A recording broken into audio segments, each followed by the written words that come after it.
I wanted to start this video out and about in Bulgaria so that you could see that we weren't in Australia, and because it's a little more interesting than a living room. But this is how we escaped Guantanamo's or how we got the travel exemption. So if you like this video, give us a subscribe and a like. This is Becky trying to formulate a letter to the Australian government proving that our life is more overseas than it is in Australia. If we were to try and prove that we lived in Australia, we'd have absolutely nothing except our birth certificates and passports. Do you think we'll get through? No. So let's start with how we actually applied for the travel exemption. So you go online and they give you a place where you can upload documents and write a letter or write a response to them. So we were fortunate enough to have rental contracts in France. We had bank statements in France. We had a work contract from France. And we basically wrote in the letter that we really have nothing tying us to Australia. Everything that we have is in Europe. We needed to show them all of our flight details from Europe when we entered and left countries. And yeah, we just pleaded them, saying that basically we were homeless if we were in Australia, but our life was in Europe. And so that's how we worded it, and that's how we applied, and I guess that's how we were successful. So Becky disagrees. What do you think, Becky? Well, no, we applied for an exemption under the category of ordinarily resident in a country outside of Australia.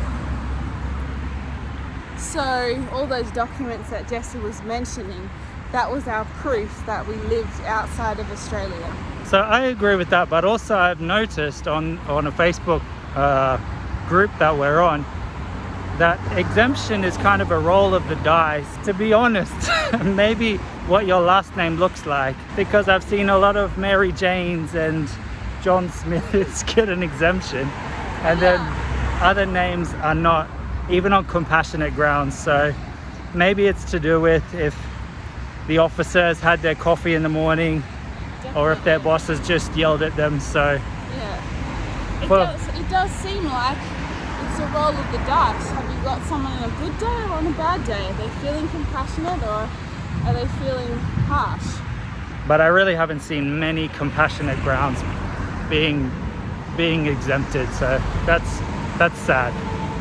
We were accepted for the exemption, which is pretty crazy, but there was a lot of unforeseen difficulties that came after that, like you couldn't get a flight out of Canberra to Sydney or to Sofia, where we're going in Bulgaria. So we needed to get to Sydney somehow, but none of the buses are running. The train doesn't really work in our favor, so we needed to get a hire car. So I'd have to say this is probably our most expensive hire car that we've ever had, right? Shortest period of time. For the shortest period, we're hiring it for 5 hours. Also, we can't get travel insurance whatsoever because we don't have well, first of all, we can't even really find a company that is insuring Australians at the moment. But on top of that, you need a return date back to Australia for travel insurance. So we'll at least be without travel insurance until we get insurance in Bulgaria. And the roads are empty.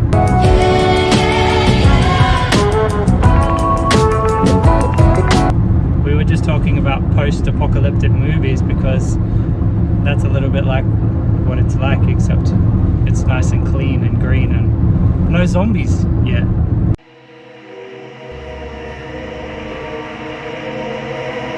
And then the airport, well, you could probably imagine that there was not many people in the airport.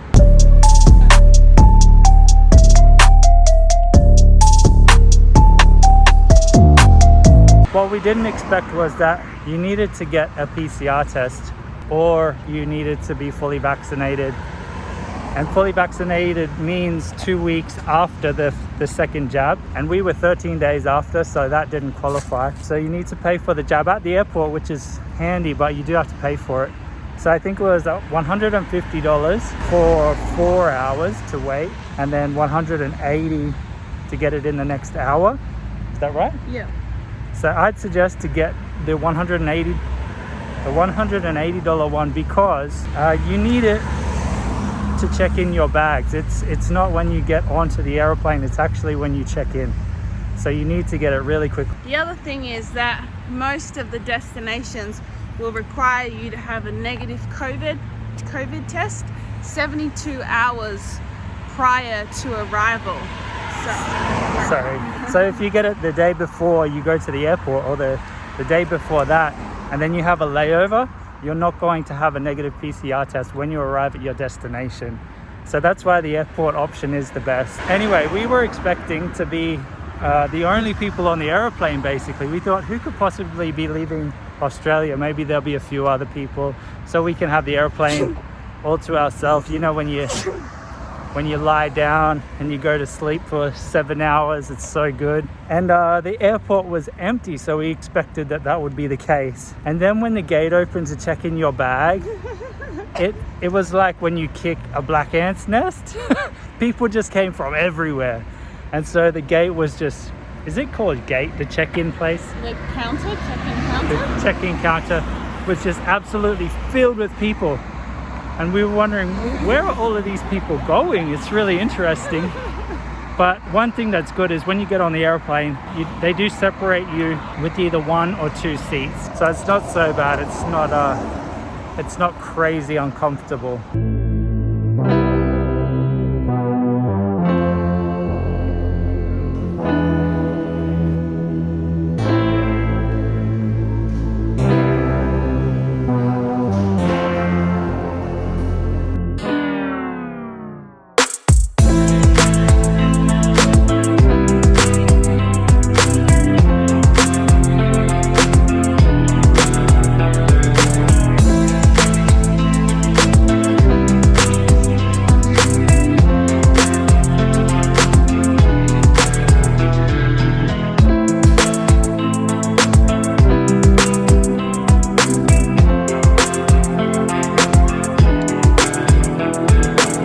So we're here now and we're happy about it. We're very excited to be back in Bulgaria.